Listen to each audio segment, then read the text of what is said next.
આજે કથાનો છઠ્ઠો દિવસ છે, તો રૂકમણી વિવાહનું આજે કથામાં સૌને રસપાન કરાવશે દાદા.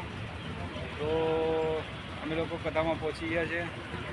તો ચાલો હવે ટાઈમ ન લેતી હવે તમને પણ કથાનો લાભ લેવાનું છે. તો ચલો મળીએ આપણે અંદર જઈને. રાધે રાધે.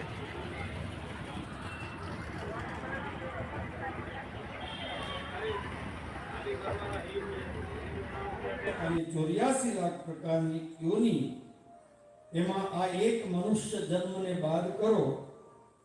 આ 84 લાખમાંથી એક મનુષ્ય જન્મને બાદ કરો તો કેટલા વધે? 83 લાખ. બરાબર છે ને? મનુષ્ય જન્મને એકને બાદ કરો તો 83 લાખ વધે.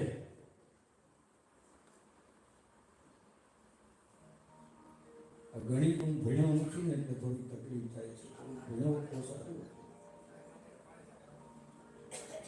તો 84 લાખમાંથી એક મનુષ્ય જન્મને બાદ કરીએ તો 83,99,999 વધે. આપણે તો એવું વિચારીએ કે વ્યાસપીઠ ઉપર ભરતભાઈ બેસાડ્યા તો એ સાચું જ બોલતા ને, પછી ખોટું બોલે જ નહીં. એક જગ્યાએ તો ખીમજીભાઈ કથા ચાલતી હતી, વિઘ્નેશભાઈ, અને કથા કરતા હતા. મોટા ભાગે પૂર્વ દિશામાં વ્યાસપીઠ હોય. પછી સમય અને સંજોગોને આધીન જે દિશા હોય એમાં પણ મોટા ભાગે પૂર્વ દિશામાં વ્યાસપીઠનું મોઢું હોય. રામચરિત માનસનો પ્રસંગ ચાલે અને કથાકાર કથા કરતા હતા. પાછળ બે જણ બેઠા હતા અને એમાં પ્રસંગ ચાલતો હતો ધનુષ ભંગનો. એટલે વિશ્વામિત્રજીએ ભગવાન રામચંદ્રજીને આજ્ઞા કરી કે ઉઠે હું રામ ભન જેવું ભવ ચાપા, મીટે હું તાર જનક પરિતાપા. ઉઠે હું રામ ભન જેવું ભવ ચાપા, મીટે હું તાર જનક પરિતાપા. ઉઠો અને હવે આ પિનાક નામના ધનુષને ભંજે હું એટલે તોડી આવો. હા, રહેવું ન જોઈએ, તોડી આ પ્રસંગ ચાલે. વિશ્વામિત્રજી આજ્ઞા કરી એટલે ભગવાન રામ ઊભા થયા અને ઊભા થઈ અને ધનુષ્ય તરફ ભગવાન રામે પ્રસ્થાન કર્યું. ધનુષ્ય તરફ ભગવાન આગળ વધ્યા અને આગળ વધ્યા એટલે કથાકારે પોતાની શૈલીઓની પ્રમાણે કહ્યું કે ઉદય ઉદિત ગિરી મંચ પર રઘુબર બાલ પતંગ. પૂર્વ દિશામાં મોઢું હોય વક્તાનું અને આમ કરે હાથ કે ઉદય ઉદિત ગિરી મંચ પર રઘુબર બાલ પતંગ. એટલે દક્ષિણ પર જમણો હાથ કર્યો એટલે દક્ષિણ દિશામાં જાય. આમ કર્યું ઉદય ઉદિત ગિરી મંચ પર રઘુબર બાલ પતંગ. એ પાછળ પેલા બે જણા બેઠા હતા ને છેલ્લે, એમાંથી એક જણાએ પૂછ્યું કે આમ આ વક્તાશ્રી આમ હાથ કરે છે ઉદય ઉદિત ગિરી દક્ષિણ દિશામાં, તો દક્ષિણમાંથી કોઈ દિવસ સૂર્ય ઉગ્યો હશે? તો બીજો બાજુમાં હતો ને કહે ચુપેસ, વક્તા કીધું એટલે ઉગ્યો જ હોય ક્યારે. એમ હું તમને કહું 84 માંથી એક જાય એટલે 83 વધે એટલે તમે કહો હા વક્તા હશે, તમે કહો તો હોય જ ને. 84 લક્ષ યોનિમાંથી એક મનુષ્ય જન્મને બાદ કરો એટલે 83,99,999 વધે. હવે આ બધા આંકડાનો સરવાળો કરો. 83 માં 8 3 પછી 5 વખત નવડો આવે એટલે 9 પંચા 45, 45 ને 3 48, 48 ને 8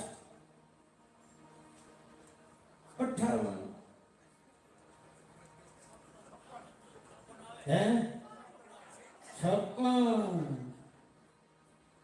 તો 48 ને 8 56 એટલે 84 લક્ષ યોનિમાંથી મનુષ્ય જન્મને બાદ કરતા 83,99,999 જે વધ્યા એ જે આંકડા છે એનો સરવાળો કર્યો તો 56 થયા.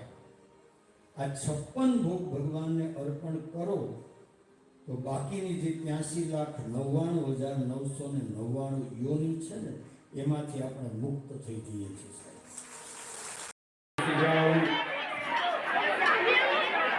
કથાને વંદન કરતા જઈએ આપણે રસ અંદર જઈને બધાને વિરામ આપી યુગલ ગીતની ચર્ચા કરી અને યુગલ ગીત કર્યા બાદ કંસે ભગવાનની લીલા અક્રૂરને ગોકુળમાં મોકલ્યા છે એ દરમિયાન કેશી નામના એક દૈત્યનું ભગવાને વધ કર્યો છે. અક્રૂરજી ભગવાનની લીલામાં ગોકુળ છોડી અને ભગવાન મથુરા આવ્યા. ખૂબ કરુણ પ્રસંગ છે, પણ વંદન કરી આગળ વધીએ. ભગવાને મથુરામાં આવી ભોગીનો વધ કર્યો.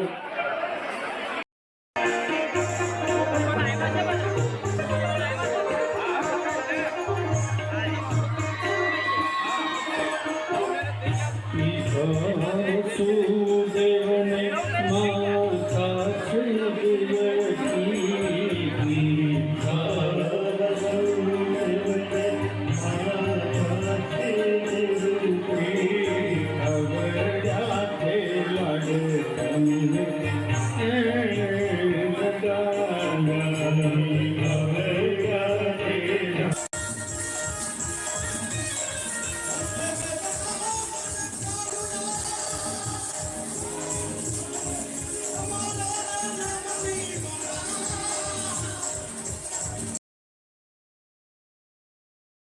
દરમિયાન કેશી નામના એક દૈત્યનું ભગવાને વધ કર્યો છે.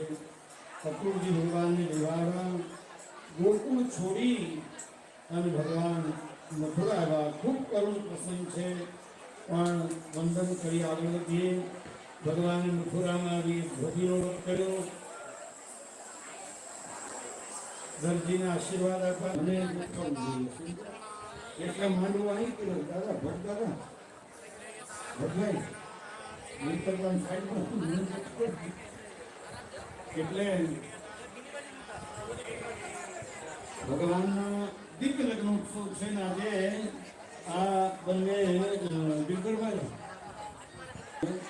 આનંદ માણી રહ્યા છે અને લગ્નની તમામ વિધિ અને પરંપરા એ બધું જ સમજવા જેવું છે. માત્ર લગ્ન વિધિ બ્રાહ્મણની આજીવિકા માટે આ લગ્ન વિધિ ઉભો કરી દેવામાં આવ્યો હોય કે જેનાથી બ્રાહ્મણને દક્ષિણા મળે એનું આજીવિકા ચાલે એટલા માટેનો આ વિધિ નથી.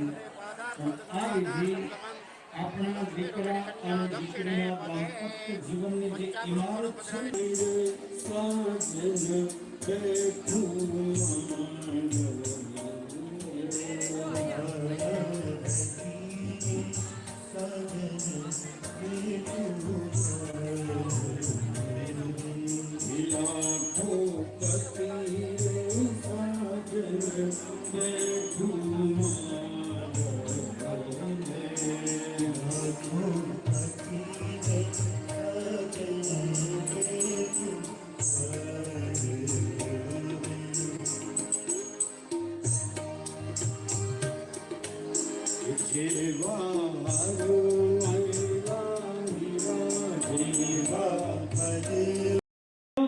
અર્થ, કામ અને મોક્ષ આ ચાર ફેરા એ ચોરીની અંદર ફરવાના હોય છે. અને ચાર ફેરામાં અમુકમાં કન્યા ચાર ફેરામાં આગળ 3 ફેરા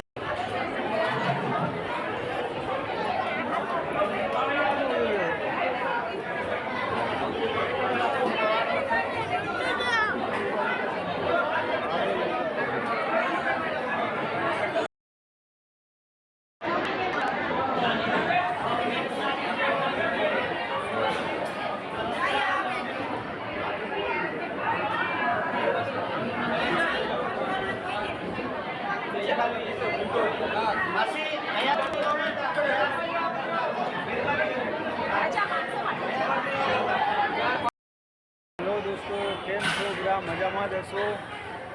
આજ તો મારે 10 વાગી ગયા છે. રૂકમણી વિવાહ હતા તો લેટ થઈ ગયું લગ્નમાં. ચાલો હવે બ્લોગને વિરામ આપું છું. રાધે રાધે.